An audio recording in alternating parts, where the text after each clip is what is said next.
Nakadisplay na ang 7 luxury cars ng mag-asawang kontratistang sina Curly at Sara Diskaya sa Maynila.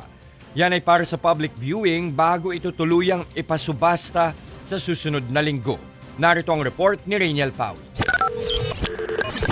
Toyota Tundra 2022, Toyota Sequoia 2023, Mercedes-Benz G63 AMG 2022, Mercedes-Benz G500 2019 Brabus, Lincoln Navigator L 2021, Bentley Bentayga 2022 at ang Rolls-Royce Cullinan 2023. Ito ang 7 luxury cars ng kontratistang sina Curly at Sara Diskaya na naglalaro ang presyo mula 4 million pesos hanggang 45 million pesos. Nakadisplay yan para sa 2-day public viewing sa Port Area, Manila para sa auction ng Bureau of Customs sa November 20. Ang mga sasakyan na pag-alamang walang anumang records ng import entry o certificates of payment. Kahapon sa pagdinig ng Senate Committee on Ways and Means, inusisa kung paano nailusot sa bansa ang mga luxury car na ito. Ang sagot ayon sa BOC, pineke ng mga Diskaya ang x-ray images ng mga sasakyan. Pati raw ang date of entry, pineke rin. Para rin daw nakakalito, iniba ang port of entry. If it's Batangas, dapat dun din literally yung form. Okay. But the form was purchased from the port of Davao.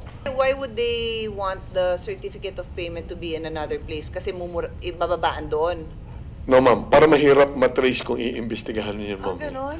Sa kabila niyan, 17 sa 30 luxury cars na mga Diskaya ang maayos naman ng permit.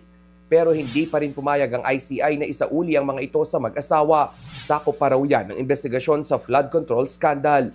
Presumably, the assumption is if this is from, of course, ill-gotten, hindi mo pwedeng basta i-release. So hindi namin i-release yung 17 cars. Sa ngayon, may 10 empleyado na sa customs ang inisyuhan ng show cause order at dumaan sa internal investigation kaugnay ng mga pabimeke ng records ng mga sasakyan ng Diskaya.